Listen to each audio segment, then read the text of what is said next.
BSc nursing કરેલા અને GNM કરેલી વિદ્યાર્થીઓ માટે ખાસ ખુશીના સમાચાર છે કે જે લોકો ગવર્મેન્ટ જોબ માટે તૈયારી કરે છે એના માટે ભરતી આવી ગઈ છે. તો સુરત મહાનગરપાલિકા દ્વારા સ્ટાફ નર્સની ભરતી કરવામાં આવવાની છે થોડાક સમયમાં અને એના ફોર્મ ભરાવાના ચાલુ થવાના છે. તો આજે આપણા વિડીયોમાં જાણશું કે કોણ કોણ લોકો ફોર્મ ભરી શકશે, ક્યારથી ફોર્મ ભરાવાની શરૂઆત થાય છે, કેટલી ફી હોય છે, કેટલી જગ્યાઓ બહાર પડી છે સુરત મહાનગરપાલિકાએ, અને કેટલું પગાર ધોરણ હોય છે અને કઈ રીતે એપ્લાય કરવાનું હોય છે. તો આ વિડીયોમાં આપણે આજે સમજશું કે કેટલી જગ્યા બહાર પડી છે. તો ચાલો આપણે શરૂ કરીએ. સુરત મહાનગરપાલિકા દ્વારા સરકારી ભરતી, યાદ રાખજો મિત્રો કે મહાનગરપાલિકા દ્વારા બહાર પાડવામાં આવી છે, એટલે કે સુરત મહાનગરપાલિકા દ્વારા. હવે તમારું એક વખત પોસ્ટિંગ સુરતમાં થાય છે પછી તમારી ક્યારે ત્યાંથી બદલી નહીં થઈ શકે બીજી જગ્યાએ. સુરતમાં બદલી થાય પણ સુરતથી તમારી બીજા જિલ્લાઓમાં કે બીજી જગ્યાએ તમારી બદલી થઈ શકે નહીં, કારણ કે મહાનગરપાલિકાની ભરતી છે. હા, સરકારી જ ભરતી છે, યાદ રાખજો. સરકારી નોકરીમાં જેટલો પગાર હોય એમાં જ એટલો જ આ પગાર હોય. સરકારી જ નોકરી છે પણ મહાનગરપાલિકાની નોકરી છે, ગુજરાત સરકારની નહીં, મહાનગરપાલિકાની. તો ક્યારથી ફોર્મ ભરાવાના ચાલુ થવાના છે? તો જાહેરાત બહાર પાડી છે, સુરત મહાનગરપાલિકાએ જાહેરાત બહાર પાડી છે કે 1/4/2026 થી, એટલે ચોથો મહિનો જ્યારથી શરૂ થાય એટલે કે આજથી 15 દિવસ પછી ફોર્મ ભરવાની શરૂઆત થશે. 1/4/2000 થી ફોર્મ ભરવાની શરૂઆત થશે અને 15 દિવસ સુધી ફોર્મ ભરી શકશો. એટલે છેલ્લી તારીખ છે 15/4/2026, ત્યાં સુધી તમે ફોર્મ ભરી શકશો. કઈ જગ્યાએ શેમાં ફોર્મ ભરવાના છે તો આમાં આપણને વેબસાઇટ આપેલી છે કે suratmunicipal.government.in. આ ઓનલાઈન વેબસાઇટ ઉપર તમે ઓનલાઈન અરજી કરી શકશો. તેમાં ડોક્યુમેન્ટ બધા તમારે સબમિટ કરવાના છે અને ફોર્મ ભરવાનું છે. કેટલી જગ્યાઓ બહાર પડી છે? તો સ્ટાફ નર્સની ટોટલ 150 જગ્યા બહાર પડી છે. ઘણી બધી જગ્યા બહાર પડી છે. જો તમે બીજી તૈયારી કરતા હોય તો એમાં પણ તમે ફોર્મ ભરી શકો છો. એક વખત તમે નોટિફિકેશન જોઈ લેજો કે શેમાં જગ્યા પડી છે. આપણે વાત કરીએ સ્ટાફ નર્સની, તો સ્ટાફ નર્સની કુલ 150 જગ્યા પડી છે.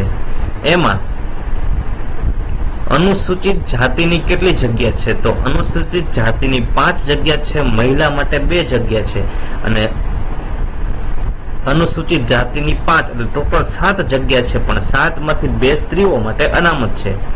બાકીની 5 છે એમાં સ્ત્રી પણ આવી શકે અને પુરુષ ઉમેદવાર પણ આવી શકે, પણ 2 છે એ મહિલા માટે અનામત છે. એવી રીતે અનુસૂચિત જનજાતિમાં ટોટલ 18 વેકેન્સી છે, એમાં 6 મહિલા માટે છે અને 12 જગ્યા છે મહિલા અને પુરુષો બંને માટે છે અનુસૂચિત જનજાતિમાં.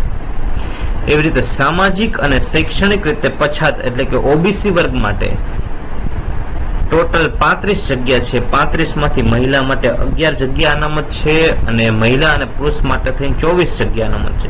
આ તમે યાદ રાખજો કે 24 અને 11 મતલબ ટોટલ 35 જગ્યાઓ છે, એમાંથી 11 મહિલાઓ માટે. આ બે એવું નથી કે 24 માંથી 11 જ છે એ માત્ર મહિલાની અને બાકીની 13 વધે એ બાકી બધાની, એવું નથી.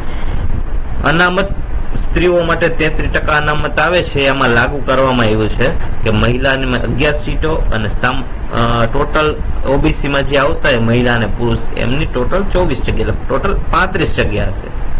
એવી રીતે બિન અનામત વર્ગની કેટલી હશે? તો બિન અનામત વર્ગની 52 જગ્યા હશે અને એમાં મહિલા માટે 25 જગ્યા હશે. અને અત્યારે જે EWS તો એમાં ટોટલ 13 જગ્યા હશે, મહિલા માટે 4 અનામત હશે અને બાકી 9 જગ્યા હશે. ટોટલ 150 જગ્યા માટે સ્ટાફ નર્સની ભરતી થઈ રહી છે. તો જે મિત્રો તૈયારી કરતા હોય એ તૈયારી કરવા લાગી જજો, કારણ કે ટૂંક જ સમયમાં પરીક્ષા આવશે. 15 માત્ર મહિનાની અંદર ફોર્મ ભરાઈ જવાના છે, પછી થોડા જ સમયમાં ભરતી થવાની છે. પરીક્ષા પણ થોડા સમયમાં આવશે, માટે તૈયારી કરવા માંડજો. અને હા, તૈયારી કઈ એમ નામ તો નહીં કરો.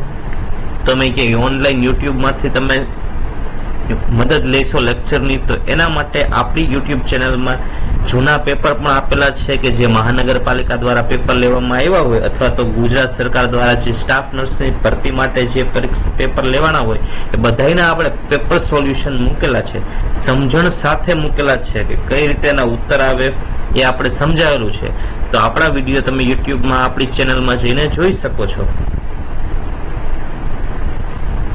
અને આપણી આવા અવનવા વિડીયો જોવા માટે અને પરીક્ષાના જૂના પેપર જોવા માટે, સ્ટાફ નર્સને લગતા પેપર જોવા માટે આપણી ચેનલ ફોલો કરો, લાઈક કરો, શેર કરો અને આ ભરતીની ખબર છે તમારા મિત્રોને શેર કરી દેજો. આપણો વિડીયો છે એ શેર કરી દેજો કે તમારા મિત્રો પણ આ ફોર્મ ભરી શકે.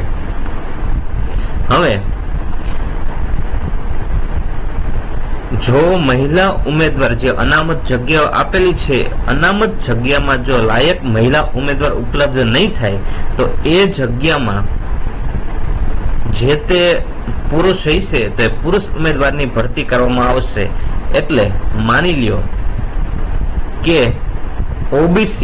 ઓબીસીમાં મહિલા માટે 11 જગ્યા અનામત રાખેલી છે, પરંતુ ધારો કે કોઈ 5 જ મહિલાનું સિલેક્શન થાય છે તો બાકીની 6 જે ભરતી મહિલા માટે અનામત છે 33% ભાગરૂપે જે 11 સીટ છે, 150 માંથી 11 સીટ સામાજિક અને શૈક્ષણિક રીતે પછાત એટલે કે ઓબીસી વર્ગની સ્ત્રીઓ માટે ઉમેદવાર માટે જે જગ્યા ખાલી છે એમાં ધારો કે 5 જ નર્સ પાસ થાય છે તો બાકીની જે 6 જગ્યા છે એમાં પુરુષ ઉમેદવાર ભરવામાં આવશે. અને પુરુષ ઉમેદવાર કયા? તો એક ઈ પણ ઓબીસી ના જ. એવું નહીં કે જનરલ છે તો જનરલ ને પણ ઓબીસી માં વારો આવશે, ના એવું નહીં. જે તે કાસ્ટ હશે એ કેટેગરીના પુરુષને જ એમાં સ્થાન મળશે.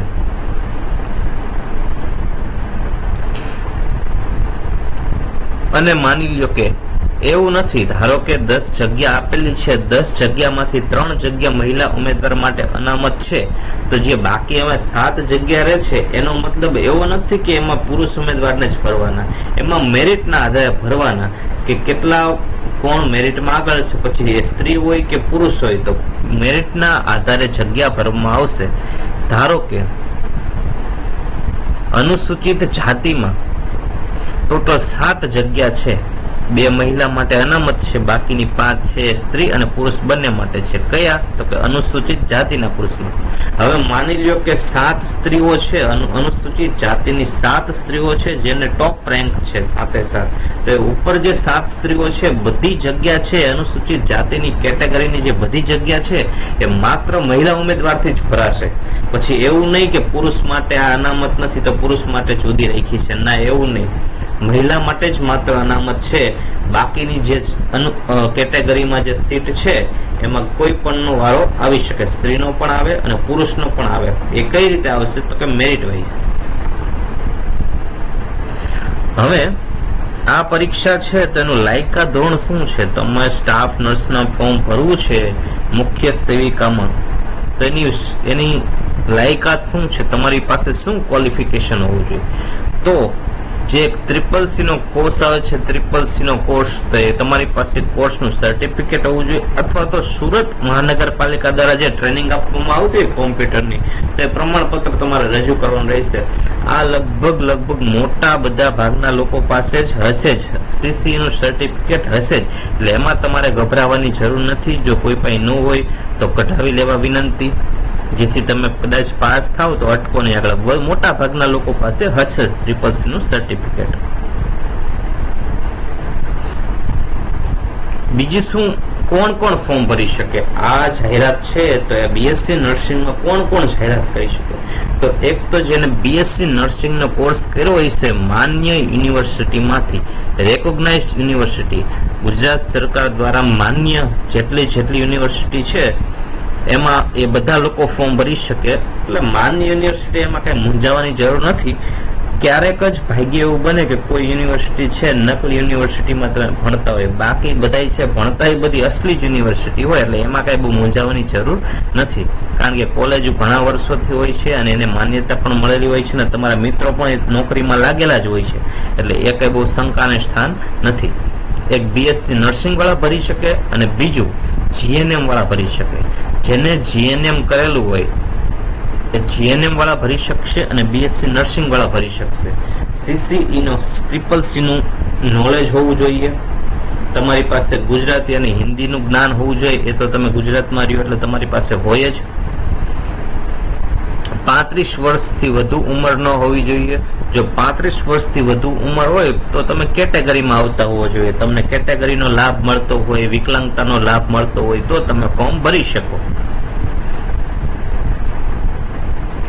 અને સુરત જે મ્યુનિસિપલ કોર્પોરેશનના એમ્પ્લોય છે એના માટે થોડાક અલગ નિયમ છે. તો એના માટે નોટિફિકેશનમાં તમારે જોઈ લેવું કે કોઈ પણ વ્યક્તિ સુરત એસએમસી એટલે કે સુરત મ્યુનિસિપલ કોર્પોરેશનનો એમ્પ્લોય હોય તો એના માટે થોડાક એજમાં થોડુંક લિમિટ અલગ છે. તો એ બધાએ જોઈ લેવા વિનંતી. જે નોકરી કરતા હોય સુરત મહાનગરપાલિકામાં એને, બાકી બધાને કઈ જોવાની જરૂર નથી.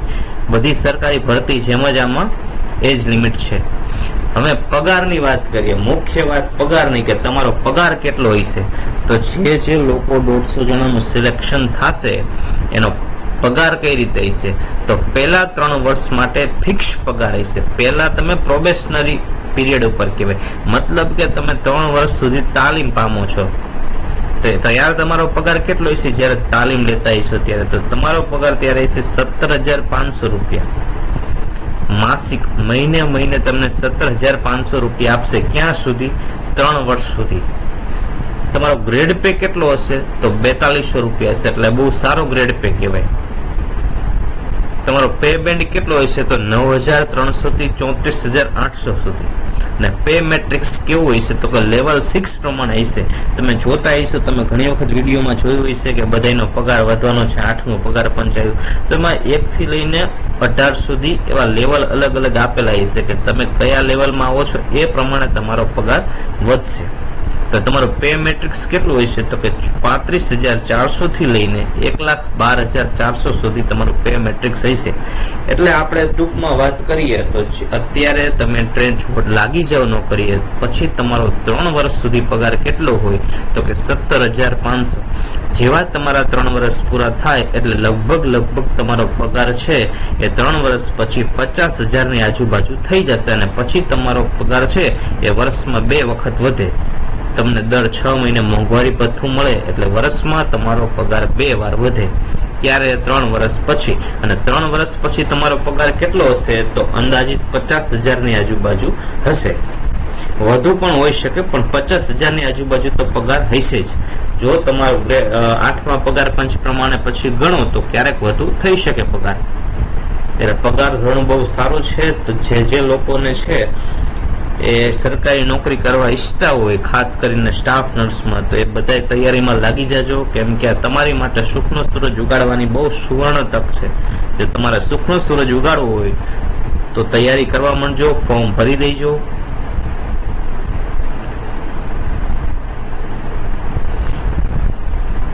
જેમ આપણે કહીએ અરજી કઈ રીતે કરવી, તો Surat municipal www.com suratmunicipal.government.in website ઉપરથી તમે ઓનલાઈન અરજી કરી શકો. તારીખ 1/4/2026 થી લઈને 15/4/2026 સુધીમાં તમારે અરજી કરી દેવાની છે. પછી મોડા ન પડો એવું ન થાય કે મોડા પડ્યા, કરી નાખજો. 15 દિવસ પછી ચાલુ થવાનું છે અને 15 દિવસ રહેવાનું છે, એટલે અરજી કરી નાખજો. હા, અને જેને અગાઉ સુરત મ્યુનિસિપલની થોડાક સમયમાં એક્ઝામ આપી હોય કાંઈ, તો એને પાછું ફોર્મ ભરવાનું આવતું નથી. એક વખત તમે ફોર્મ ભરેલું હોય તો તમારે રજીસ્ટ્રેશન કરવાનું નથી. તમે ખાલી લોગિન કરીને ફોર્મ ભરી શકો છો. તો આવી જ અવનવી માહિતી જોવા માટે આપણી ચેનલ ફોલો કરતા રહો. Medico study in Gujarati. તમારે સ્ટાફ નર્સની તૈયારી કરવી હોય તો એનું પણ તમને જેમ અગાઉ કીધું એમાં આપણે જૂના પેપર્સ આપેલા છે. અને જૂના પેપર્સનો એટલે વારંવાર ભાર આપું છું કે ઘણી વખત તમે જોશો તો તમે જૂના પેપર છે એ સોલ્યુશન કરશો તો 20% પ્રશ્નો એવા હશે કે જે દર વખતે દર પરીક્ષામાં પૂછાય છે. પછી રાજકોટ મહાનગરપાલિકા હોય, અમદાવાદ મહાનગરપાલિકા હોય કે ભાવનગર મહાનગરપાલિકા હોય, એની પરીક્ષામાં જે પ્રશ્નો પૂછાણા હોય એ પ્રશ્નો રિપીટ થશે ને થશે. 120% થશે. થોડાક પ્રશ્નો તો એવા જ હશે જ 20% કે જે તમારે રિપીટ પ્રશ્નો થતા હશે. અને જે પ્રશ્નો વારંવાર રિપીટ થાય છે એનો પણ આપણે યુટ્યુબમાં વિડીયો મૂકેલો છે કે એવા કયા લેક્ચર છે, એવા કયા પ્રશ્નો છે કે જે વારંવાર રિપીટ થાય છે. તો એ ખાસ જોજો, જેથી તમને છે ઓછી મહેનત જાજુ ફળ મળે. Thank you so much. હવે કઈ નવા અપડેટ આવશે તો એના ઉપર પણ આપણે વિડીયો મૂકશું. કોઈને કઈ પ્રશ્ન હોય તો તમે કોમેન્ટમાં જણાવી શકો છો. કોઈને કઈ પ્રશ્ન હોય તો થેન્ક યુ સો મચ.